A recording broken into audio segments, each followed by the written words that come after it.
Hariom. Knowledge plus channel में हम सभी विद्यार्थियों का स्वागत करते।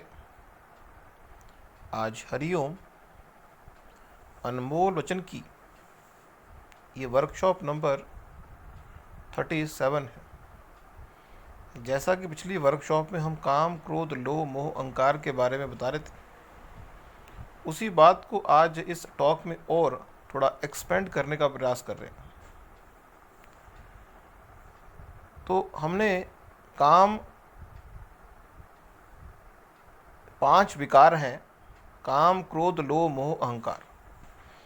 इन 5 विकारों को यदि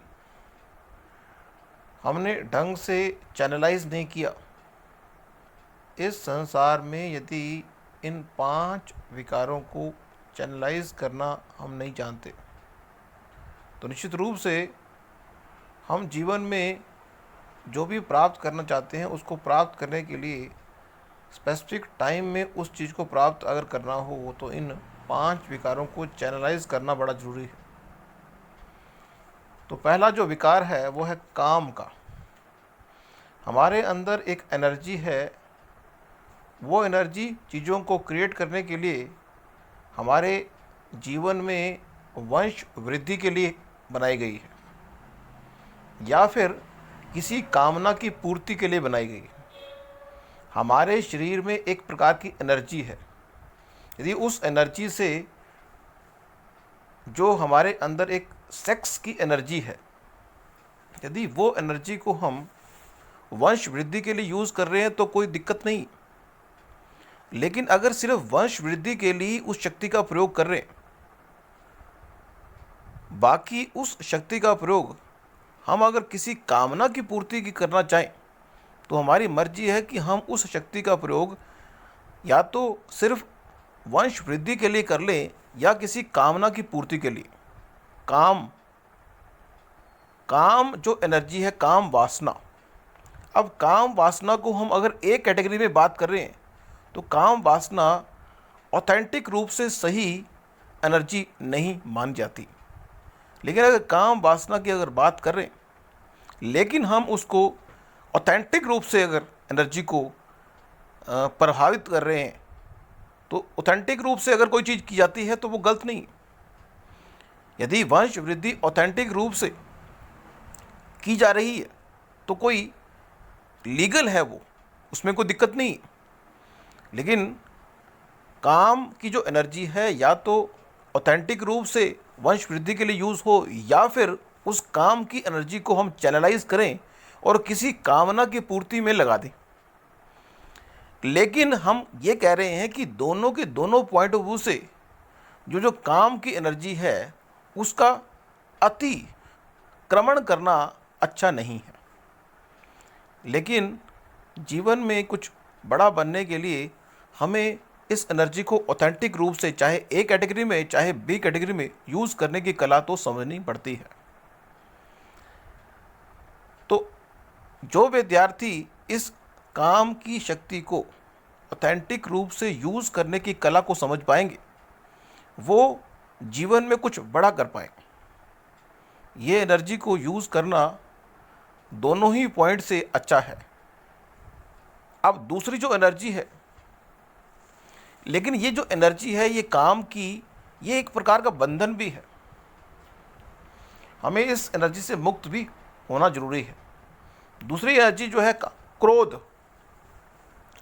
क्रोध, किसी व्यक्ति को क्रोध क्यों आता है?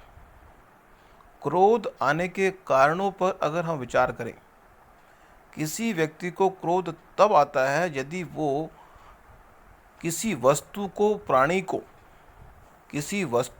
किसी प्राणी को अपने कंट्रोल में समझता है। माँ बाप ये कंट्रोल करते हैं कि बच्चे को जो कहा जाएगा वो बात फॉलो अप करेगा।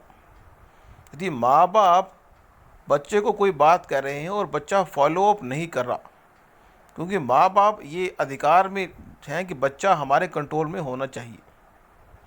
यदि हम कंट्रोल करने का प्रयास करते हैं और कंट्रोल कर नहीं पाते तो क्रोध आना स्वाभाविक है। तो काम तो बता दिया। क्रोध की बात करें कि यदि हमारी कामना की पूर्ति होने में रुकावट कर रहा है कोई, क्रोध का कारण का है कि हमने लगाव पैदा कर लिया, अपने बच्चों के साथ लगाव पैदा कर लिया, अपने मिसेस के साथ लगाव पैदा कर लिया, हमने कुछ उम्मीद कर ली, हमने उम्मीद की। एक टॉक भी दी थी, हरिओम अनमोल वचन की टॉक नंबर पता नहीं कौन सी है, लेकिन एक उम्मीद की टॉक दी थी। उम्मीद की टॉक में हमने बताया था कि हमें किस किस व्यक्ति से उम्मीद करनी चाहिए। यदि हमने अपनी कामना किसी व्यक्ति के साथ जोड़ दी तो क्रोध, अगर वो व्यक्ति काम नहीं करेगा तो हमें गुस्सा आएगा। किसी काम को करते हुए यदि हमने काम को डेलीगेट कर दिया और वो काम कर नहीं रहा तो क्रोध आने का कारण क्या होता है कि व्यक्ति अगर किसी को कंट्रोल करने का प्रयास करेगा और वो कंट्रोल नहीं होगा या कंट्रोल नहीं हो पा रहा तो क्रोध आना स्वाभाविक है। काम, क्रोध, लोभ। लोभ का मतलब है कि 99 के फेर में पड़ जाना। एक व्यक्ति के पास अगर 99 रुपीस हो चुके हैं तो व्यक्ति के मन में ये भ्रम होता है कि किसी तरह से आज के दिन में ये 100 पूरे हो जाए। अगर वो 2 दिन लगाए, 3 दिन लगाए और 100 पूरे हो जाते हैं तो वो चैन की बंसी बजाएगा। लेकिन 100 पूरे हो जाने के बाद वो 102 की, 105 की, 100 की, 180 की, 190 की दौड़ में दौड़ेगा। जैसे ही 190 या 195, 199 हो जाएंगे तो उसके मन में फिर विचार आएगा कि 2 दिन 3 दिन तपस्या करके इसको 200 कर दिया जाए। इसे बोलते हैं 99 का फेर। यदि कोई व्यक्ति हमारी कामना की पूर्ति में अड़चन डालेगा तो हमें क्रोध आएगा ही आएगा। काम, क्रोध, लोभ। हम लोभ की बात कर रहे थे। लोभ का मतलब है कि हम किसी चीज़ के पीछे इतना पड़ गए कि हम उसको, अगर 99 रुपीज़ है तो 100 करने का प्रयास कर रहे हैं, 199 है तो 200 करने का प्रयास कर रहे हैं। हम हमेशा किसी ना किसी 99 के चक्कर में पड़े रहेंगे। अगर 99 है तो 100 के चक्कर में पड़ेंगे, अगर 199 है तो भी 99 के चक्कर में पड़ेंगे। लेकिन हमें ऐसा नहीं करना चाहिए। काम, क्रोध, लोभ, मोह। मोह करने का मतलब, इस संसार में एक बात और बताते हैं आपको। इस संसार में हर व्यक्ति की 3 माँ हैं। इस संसार में हर व्यक्ति की 3 माँ है। एक माँ वो है जिसने हमें जन्म दिया। एक माँ वो है जो लॉ के आधार पर हमारी माँ डिक्लेयर हुई। एक माँ वो है जिसको हम धरती माँ के रूप में जानते हैं। जीवन में बनना हो महान, अपनी माँ का आशीर्वाद जरूर लें। दूसरा, अपने जो मदर इन लॉ है उसका आशीर्वाद जरूर लें। और तीसरा, इस नेचर मदर का भी आशीर्वाद जरूर लें। मीन्स हमने अपनी टॉक में पता नहीं कहा है कि नहीं कहा कि इस संसार में लोगों के मन में ये भ्रम हो गया कि हम दिल्ली में अगर वास करेंगे तो हम 8वीं मंजिल में रहेंगे। इस संसार में ये बात हम आपको बता रहे हैं हरिओम नॉलेज प्लस के माध्यम से कि बड़ी सीक्रेट बात है।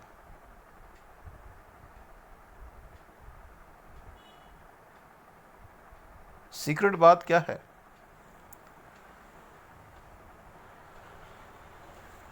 हम ये बात, सीक्रेट बात यह है कि जब हम नेचर के संपर्क में रहते हैं तो हमारे प्रोटेक्शन की पूरी गारंटी माँ देती है। माँ जो शब्द है वो तीन कैटेगरी की माँ हर व्यक्ति को मिलती है। एक माँ जिस माँ ने आपको जन्म दिया, एक वो माँ जो आपके जीवन के दूसरे पड़ाव में आपकी वाइफ की माँ होगी, और एक माँ वो जो नेचर के रूप में माँ है। इस संसार में व्यक्ति को अपने नेचर की माँ के पास रहना चाहिए। लेकिन व्यक्ति क्या करता है कि एक घर में 2 मंजिल, 3 मंजिल, 4 मंजिल मकान बनाता है और ऊपर ही रहता है। माँ के संपर्क को उसने छोड़ दिया। धरती माँ के संपर्क में जितना आप रहेंगे उतना आपके ग्रो करने के चांस अधिक होंगे। इसलिए कोशिश करो कि आपका जो घर है, चाहे उस घर में आप 2 फ्लोर बनाएं, 3 फ्लोर बनाएं, आप प्रयास करें कि जो ग्राउंड फ्लोर है उस पर आप रहें। अगर आपने किसी को और को देना है तो किराए पे, तो फर्स्ट फ्लोर सेकंड फ्लोर किराए पे किसी को दे दें। लेकिन लोग उल्टा करते हैं, ग्राउंड फ्लोर जो सा है वो अपने रहने के लिए रखना चाहिए। ग्राउंड फ्लोर की जो उपयोगिता है वो धरती माँ के साथ हमारा संबंध है, नेचर के साथ हमारा संबंध है। तो हमने ये बताने का प्रयास किया कि जो माँ है वो 3 तरह की है। एक माँ जिसने आपको जन्म दिया, उसकी ब्लेसिंग जरूरी है। यदि आप इन तीनों माँओं में से पावरफुल माँ की बात करें तो नेचर की माँ पावरफुल है। लेकिन अगर वो नेचर की माँ का आशीर्वाद आप नहीं ले पा रहे और आप 8वीं मंजिल पर रहते हैं, तो आप अपनी जो माँ है उसके सानिध्य में भी अगर हैं तो भी कोई दिक्कत नहीं। यदि आपकी माँ नहीं है तो आपको सासू माँ होगी। अगर सासू माँ भी नहीं है, माँ भी नहीं है, तो नेचर की गोद में पार्क में जाएं, 10 मिनट 20 मिनट लगाएं, या फिर घर में ही ग्राउंड फ्लोर में मेडिटेशन ध्यान लगाएं, धरती माँ से अपने संबंध को बनाएं। तो काम, क्रोध, लोभ, लोभ के बारे में बात की कि 99 का फेर मोह। माँ हमेशा बच्चे के साथ मोह करती है, लेकिन इस संसार में हमें, इस संसार में जो भी मिला है उसके संबंध में मोह करना नहीं चाहिए। हम ऐसा नहीं कहेंगे, हम ये कहेंगे मोह चाहे कितना ही कर लो, मोह को भंग जरूर करना चाहिए। कि इस संसार में आराम आराम से मोह के बंधन से मुक्ति पाना जरूरी है।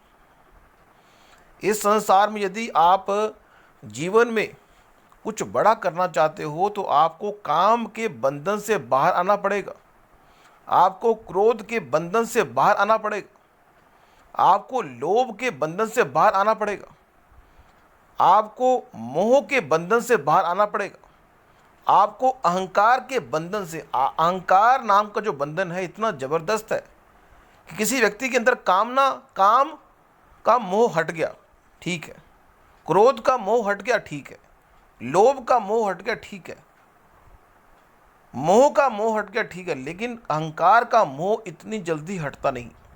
ये तो सूक्ष्म विकार है जो हर हालत में हमें तंग करता ही है। अहंकार, अहंकार, अहंकार तो चुटकियों में ही व्यक्ति के बारे में हमारी जानकारी को शिफ्ट अप कर देता है। तो काम, क्रोध, लोभ, मोह, अहंकार से बचने के लिए हमें प्रैक्टिस करनी पड़ती है। एक विचार और ले लें, वो विचार ये है कि इस संसार में व्यक्ति मैं और मेरा के चक्कर में पड़ा हुआ। ये मेरा, मैं और मेरा, मैं और मेरा। लेकिन परिवार में हर व्यक्ति को सोचना पड़ेगा कि मैं, ये मेरा, ये मेरे परिवार का और ये मेरे समाज का। इस संसार में जो भी चीज़ भगवान ने आपको दी है, इस संसार में जो भी चीज़ भगवान ने आपको दी है उसको मैं, मेरा और समाज की कैटेगरी में डिवाइड करें। जो चीज़ आपके पास है अगर वो एक्सपायर होने वाली है तो कृपया करके उसको निकालें और जिस पर्सन के लिए वो यूज़फुल है उसको दे दें। मैं मेरा के चक्कर में ना पड़े। इस संसार में जब सिकंदर मर गए थे तो उनके दोनों हाथ बाहर निकाल के रखा गया। सिकंदर जी ने कहा कि जब मैं जाऊं तो मेरे दोनों हाथ कब्र से बाहर निकाल देना और कह देना कि इतनी प्रॉपर्टी का मालिक भी जब गया तो दोनों हाथ खाली थे। क्योंकि जब हमारी कॉन्शियसनेस ही वहाँ पे नहीं है तो दोनों हाथ के दोनों पैर भी खाली होंगे।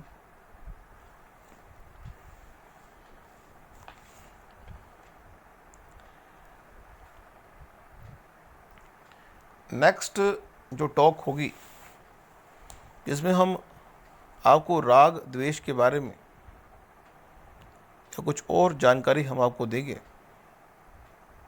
Thank you so much for listening and supporting Hari Om knowledge plus.